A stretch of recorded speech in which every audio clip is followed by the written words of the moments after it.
Hello, beautiful souls. How you guys doing today? I just want to apologize for not coming on last week. I was not doing too good, and from the sound of my voice, I'm still not doing too good. But I am here to work with you and to talk about my new system that I had developed. And I'm just going to give you a little overview about the system, and then I will begin to do the first activity for the system. Now, this is going to be something life changing that's going to help you rebuild from the inside out, doing this 1 month at a time.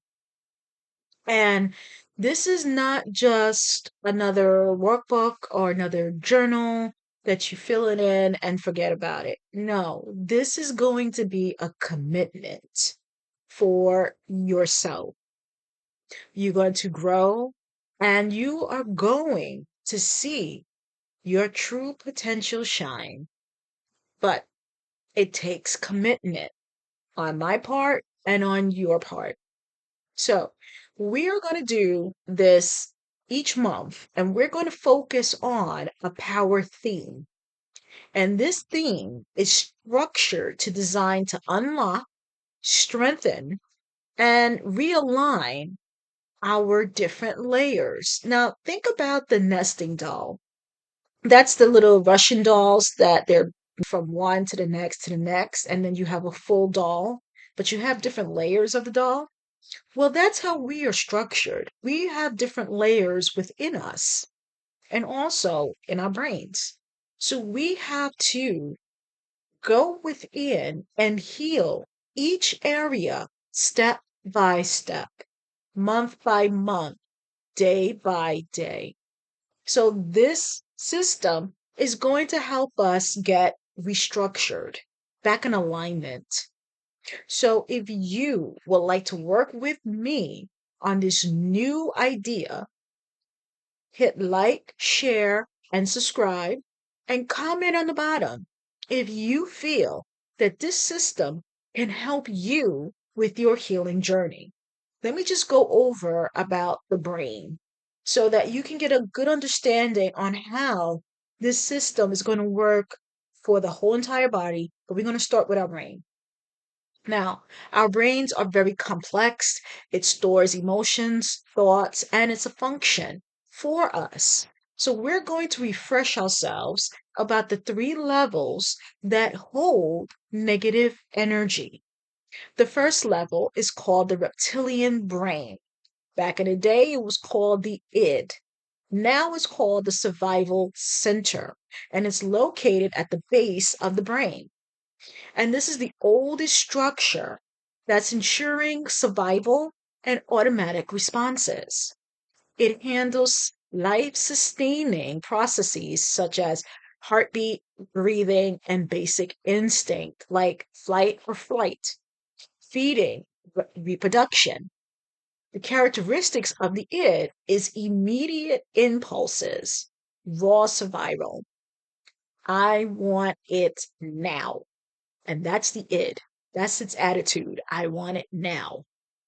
The next, the neocortex, ego. Now, it has two different other names. They have the reasoning brain or the thinking brain.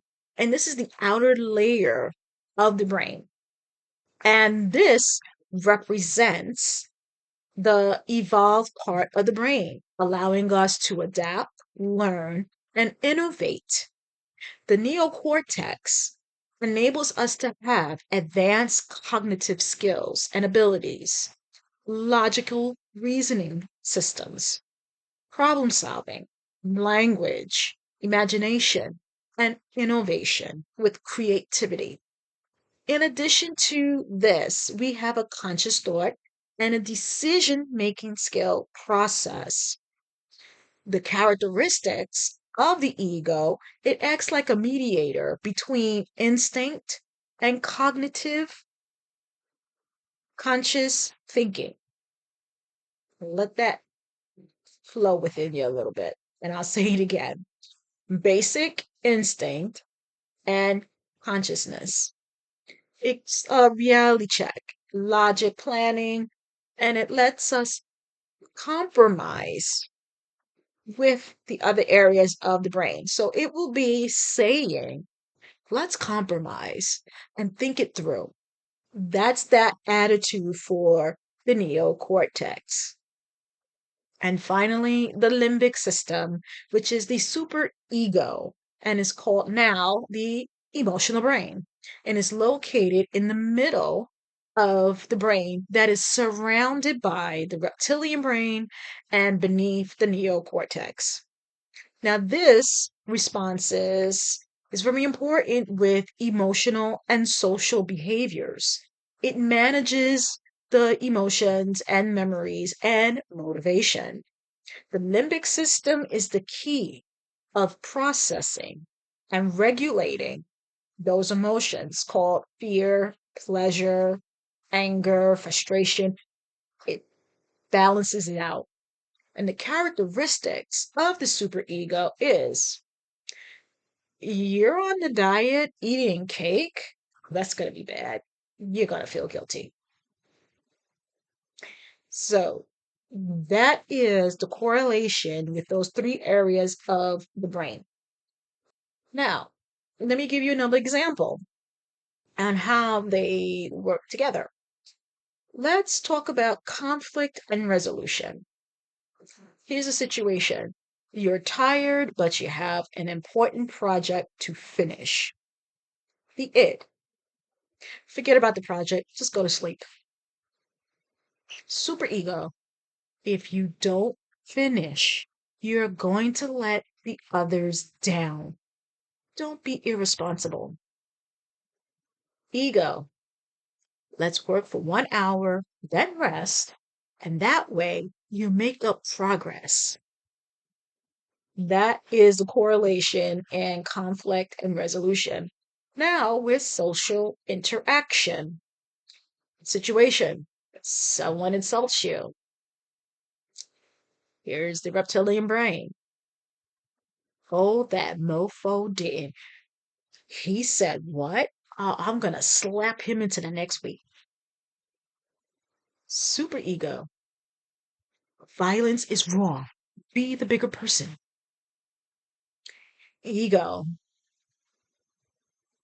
Respond calmly. Set boundaries and walk away. Those are the correlations with conflict resolution, social interaction, and this is what's going on within us with those three areas. They're having that communication of going off. That's synapses where it's flying off and the electric signs are going off like spark plugs. That's what's going in up there.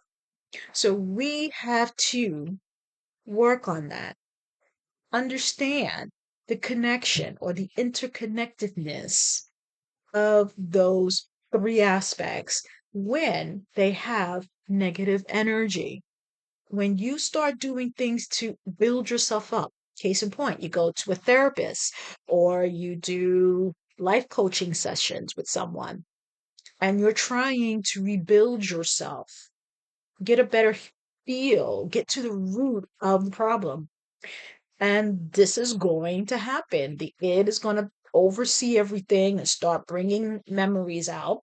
Then the super ego is going to say, enough, let's work it out. Or, the ego cortex is saying, listen, just give it a chance. Let us work on this and then we'll see what happens. They're having that communication within the synapses of the brain. So this program is going to help get everybody on the same page. So we are going to take this step by step so that we can get back in stride, knowing that what's inside, it's all right, it's okay, we can deal with it, but we got to put it in check in a soft, productive way. Now, the things that can interfere with that is fear and doubt, those emotional mental barriers that's right inside still, and we have to deal with that too. So fear and doubt is the top one. And we all can relate to this topic.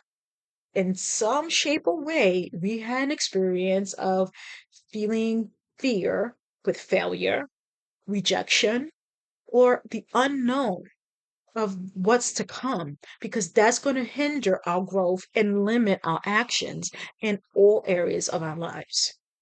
Low self esteem, negative self perception will definitely hinder someone from pursuing their opportunities, passion projects, or even taking challenges. The next, limiting beliefs, is another component that stems off of fear and doubts.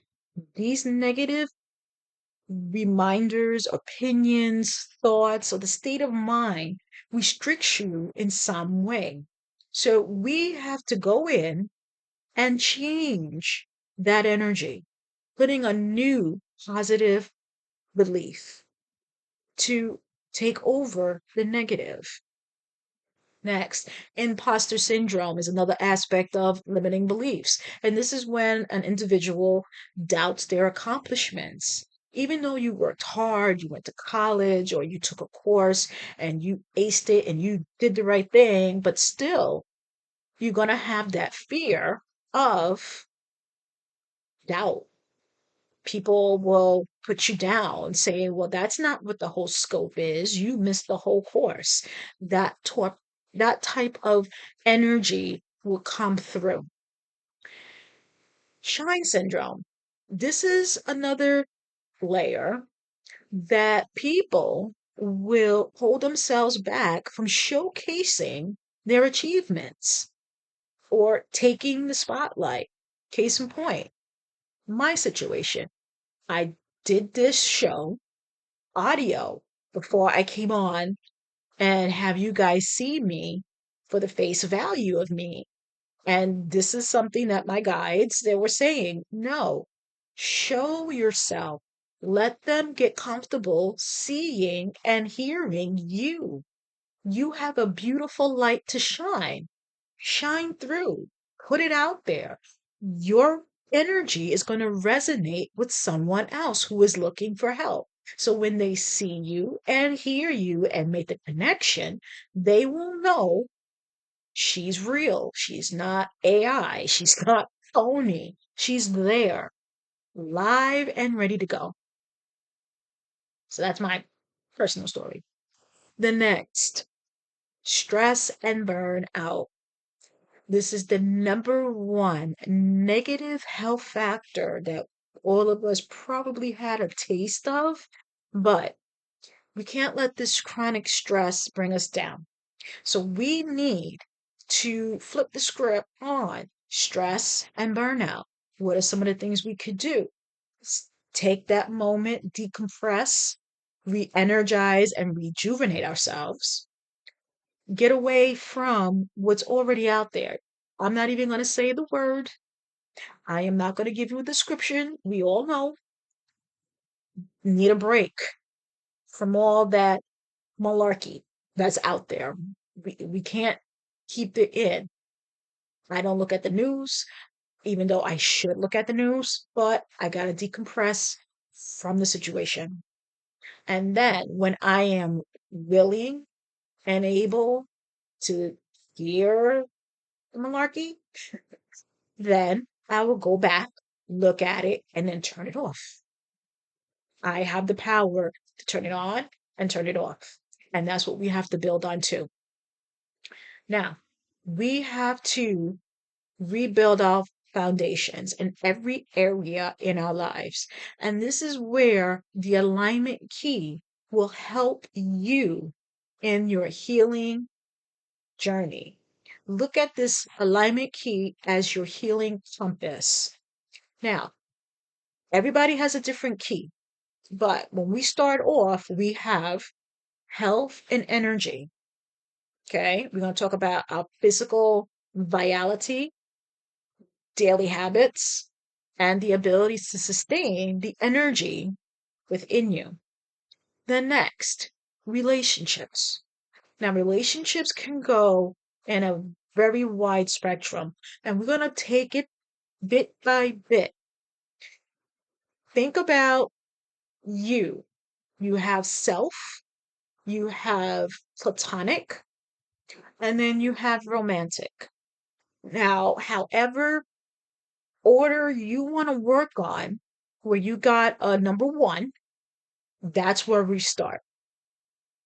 For instance, I want to work on self.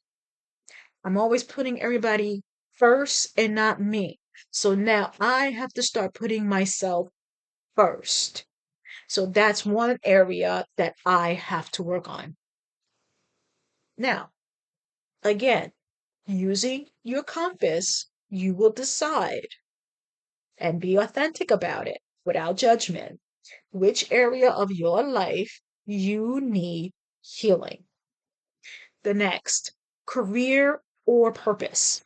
Whatever work aligns with your calling and values, and if you need more help or you need to develop, then start with your career and purpose. The next, finances, and we all can use some help on finances.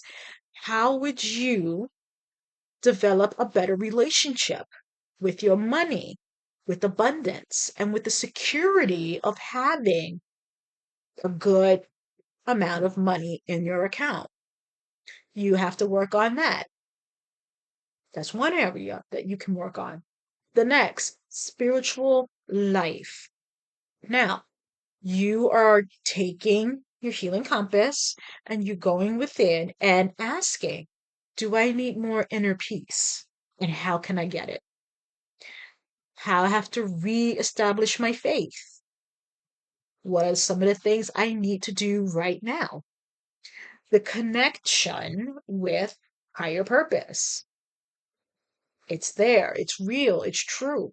How can I establish a better connection with my higher self or with source or whoever you believe in? How can I make that connection stronger? So now you will have to design your inner compass key, and we're going to start from 5 all the way to 1. Number 5 is fully aligned. There, you're thriving in that area. You don't need to tweak it or anything else. You're good. You're confident. You're stable. Number 4, almost there. Just a minor adjustment or a little tweaking in that area. That's a 4. Number 3, needs work.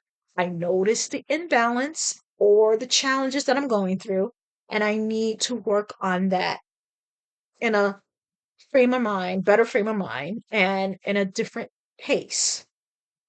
Number 2, major misalignment, sorry, major misalignment. With consistency, I can rebuild where I am struggling in those areas. I'm willing to work on that, even though it's a struggle. I am open, have a positive mind look on this, and a growth mindset to heal myself in any shape or form in the process. And you will decide how I'm going to fix these areas that I'm struggling with. And number 1, completely disconnected. I am in urgent need of healing. And that is number 1.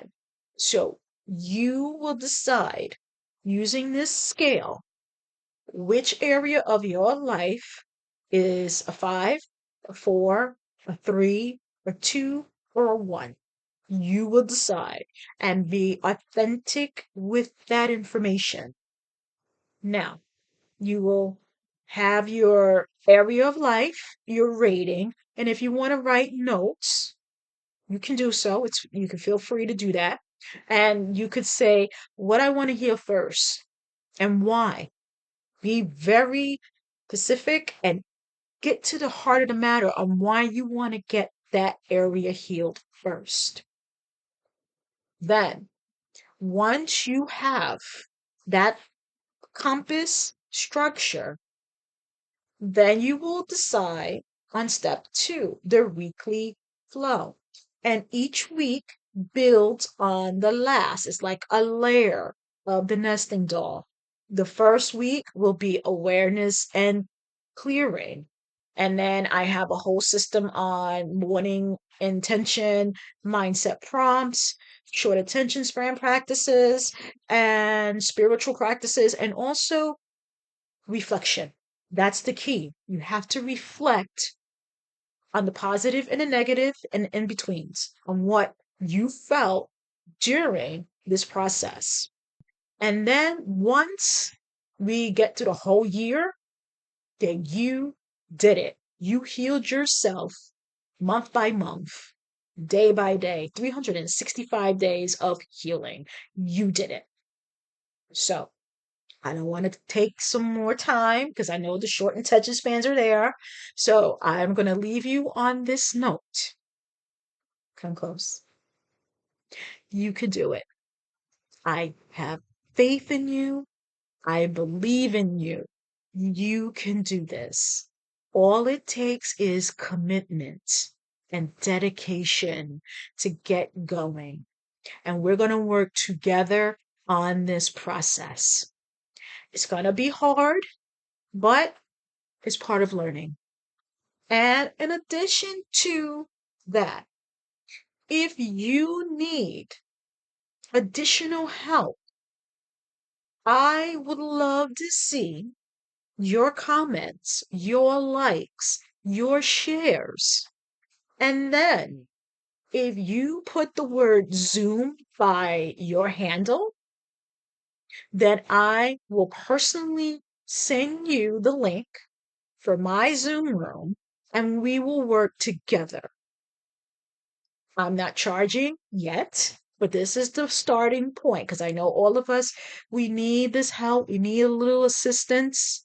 And sometimes the money is not there, but I want to do this like a little pro bono, but eventually I will have a fee and you guys come on and we work together. But for right now, if you are willing to work with me, then you will let me know in the comments.